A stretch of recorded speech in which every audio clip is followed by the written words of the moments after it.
Kalian pernah dengar kampung miliarder yang ada di Tuban? Dulu penduduk desa di situ mendadak menjadi kaya raya berkat uang kompensasi untuk tanah mereka. Tapi setelah 4 tahun berlalu, mereka kembali lagi menjadi orang miskin. Bahkan lebih miskin daripada sebelum mereka mendapatkan kekayaan. Tapi di lain sisi, apakah kalian pernah mendengar bahwasanya ada seorang supir angkot yang saat ini telah menjadi orang terkaya di Indonesia? Dari kedua cerita tersebut, apa yang membedakan antar keduanya? Di video sebelumnya kita udah bahas mengenai kemiskinan struktural, di mana ini adalah kemiskinan yang berkontribusi banyak terhadap adanya kemiskinan di seluruh dunia. Buat kalian yang belum nonton, silahkan tonton dulu videonya agar diskusi kita kali ini lebih nyambung. Dan di video kali ini kita akan bahas keduanya, baik kemiskinan struktural serta hubungannya dengan kemiskinan yang disebabkan oleh mindset yang keliru. Dan buat kalian yang belum kenal dengan saya, kenalkan, saya Alfian. Dan channel ini kita akan bahas semua hal tentang growth, bisnis growth, career growth, mindset growth, dan semua hal yang bantu value kalian tumbuh lebih dari saat ini.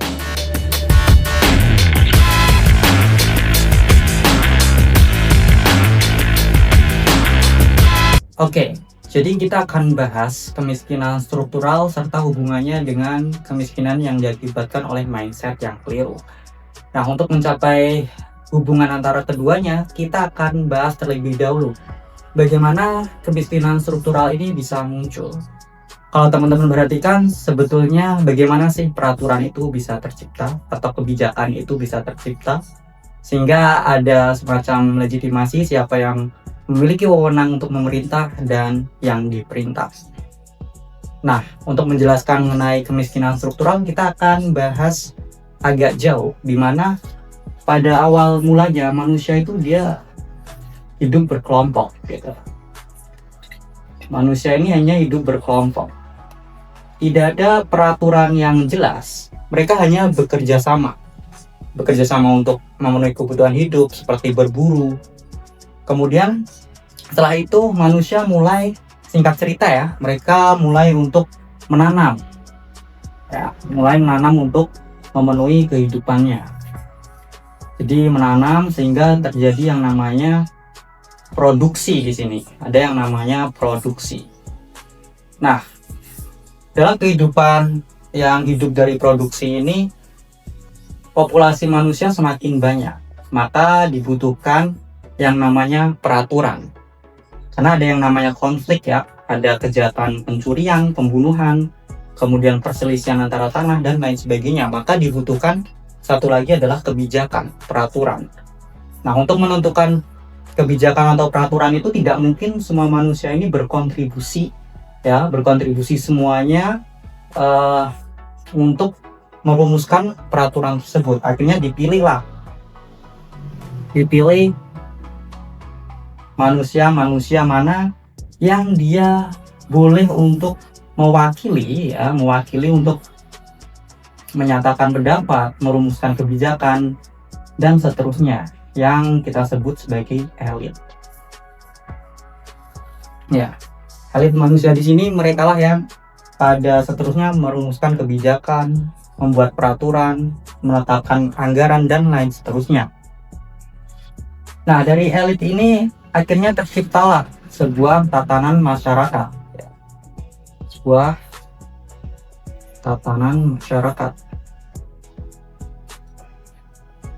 Nah, seperti yang saya sampaikan, tatanan masyarakat di sini dikontrol oleh elit yang memiliki wewenang untuk membuat kebijakan.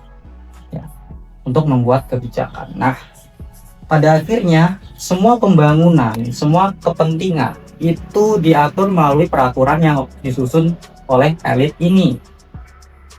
Mereka membuat peraturan, semisal mengenai pendidikan, kemudian pembangunan, ekonomi, kesehatan, dan seterusnya. Intinya mereka mengatur seluruh aktivitas yang ada di dalam masyarakat. Selanjutnya, ketika terdapat distribusi kebijakan, entah itu berupa alokasi anggaran, anggaplah alokasi anggaran, kemudian wewenang, alokasi, wewenang, dan lain sebagainya yang menyangkut mengenai distribusi kebijakan tersebut di elit yang lebih sedikit ya dari jumlah keseluruhan masyarakat ini terjadi yang namanya penyelewengan atau yang biasa kita sebut sebagai korupsi. Sebagai contoh, misal pembangunan ya.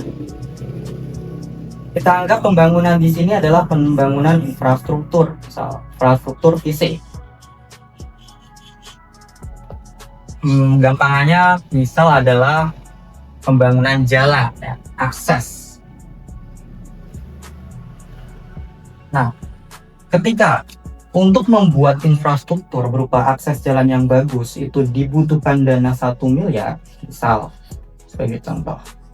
Karena adanya korupsi ini, maka uang 1 miliar ini tentu tidak akan utuh dialokasikan untuk membangun jalan. Karena 1M ini adalah standar akses yang bagus. Standar akses yang bagus. Anggaplah mereka memotong 50% dari total anggaran. Maka alokasi yang bisa digunakan untuk membangun infrastruktur akses ini adalah 500 juta.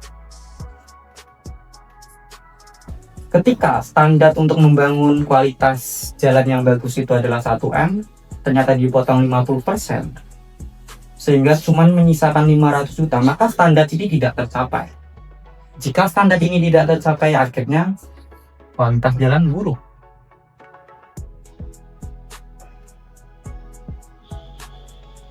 Nah, kualitas jalan yang buruk ini berdampak pada masyarakat, ya. Berdampak pada masyarakat. Mereka akhirnya tidak memiliki akses yang bagus.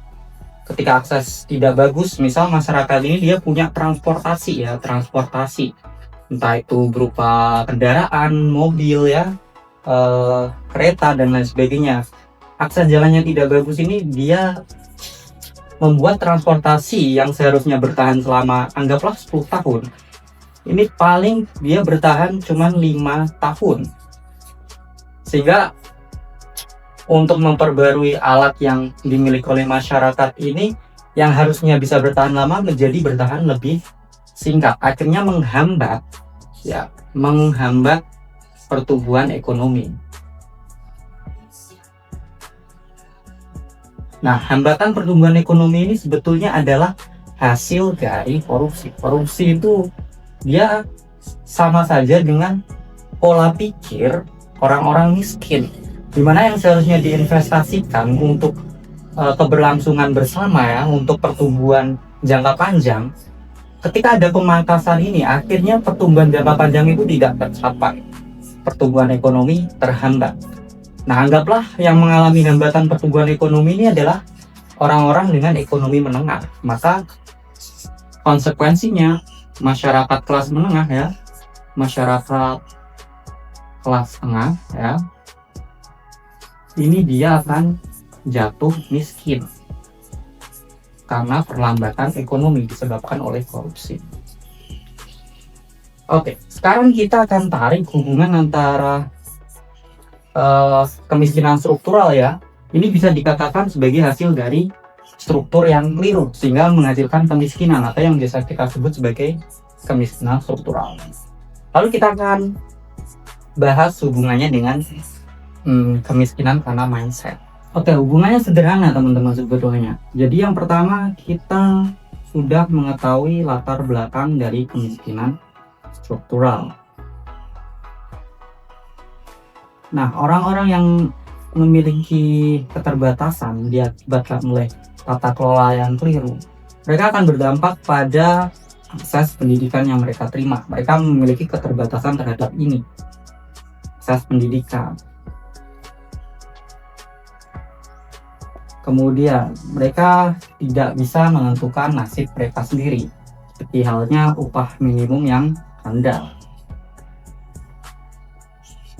Kemudian selain itu juga lapangan pekerjaan, lapangan kerja. Kemudian harga yang naik lebih cepat dari penghasilan. Harga naik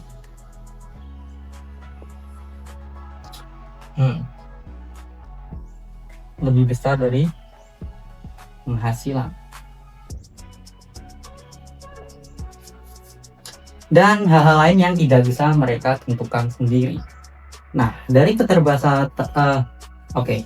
keterbatasan ini ya, akses pendidikan, upah minimum, lapangan kerja, dan harga naik lebih cepat dari penghasilan, akhirnya mereka tidak sempat untuk memikirkan mengenai pendidikan. Yang mereka pikirkan apa? Mereka memikirkan tentang perut mereka yang lapar. Jadi mereka kerja untuk hidup. Mereka tidak punya waktu untuk berpikir selain untuk hidup, hanya untuk bertahan hidup. Mereka hidup hanya untuk bertahan hidup.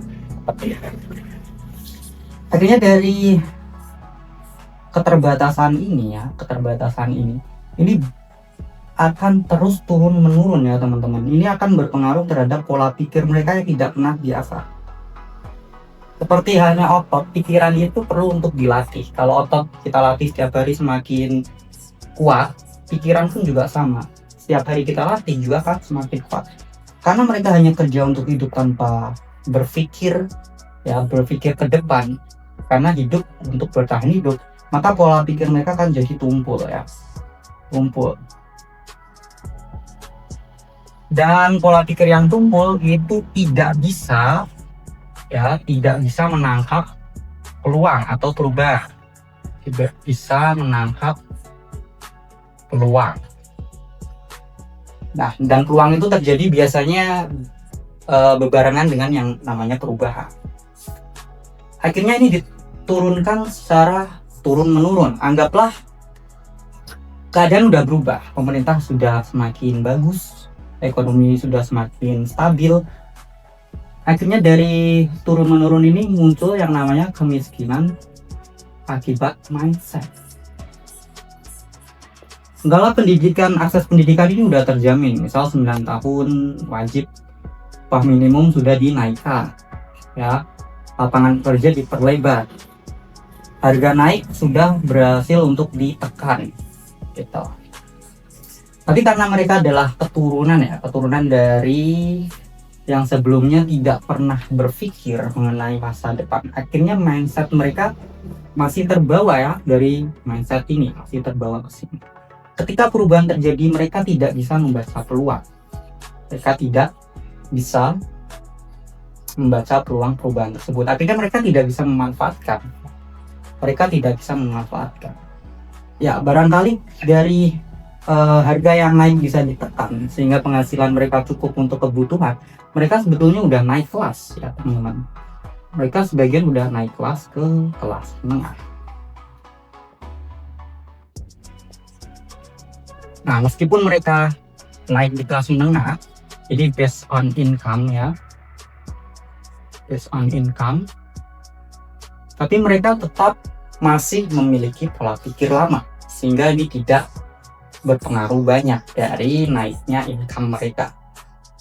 Maka dari itu ketika mereka mendapatkan peluang, mereka pita akan peluang tersebut. Ketika mereka tiba-tiba memperoleh duit yang banyak, ya mereka akhirnya kembali lagi miskin, bahkan bisa jadi lebih miskin dari sebelum mereka memperoleh kekayaan. Nah, kelas menengah ini dia sebenarnya udah punya buying power. Buying powernya apa? Buying power ini dia bisa digunakan untuk merubah nasib. Apa buying powernya? Dia memilih untuk belajar, ya. Dia gunakan duitnya untuk beli buku misalkan, ya, ikut seminar, ikut kursus dan lain sebagainya. Ini buying power yang sebenarnya mereka ini punya. Tapi karena pola pikir lama, akhirnya buying power mereka digunakan untuk kebutuhan sekunder, ya, atau tersier yang selama ini tidak pernah mereka merasa terpenuhi. Jadi seiring income mereka naik, pengeluaran mereka juga ikut naik. Income naik, pengeluaran juga naik. Padahal mereka bisa investasikan di otak mereka, di mana ini akan merubah mindset mereka untuk menaikkan kelas mereka jauh lebih tinggi. Ya, sederhananya seperti itu hubungan antara kemiskinan struktural dan kemiskinan mindset. Ya, kita sepertinya keterbatasan waktu untuk mendiskusikan ini lebih detail. Tapi terima kasih sudah menonton, jangan lupa like, subscribe, komen, dan nyalakan lonceng agar kalian tidak ketinggalan insight lainnya. Jika kalian punya pikiran yang sama atau berbeda, silahkan tulis di kolom komentar. Sampai jumpa di video selanjutnya. See you.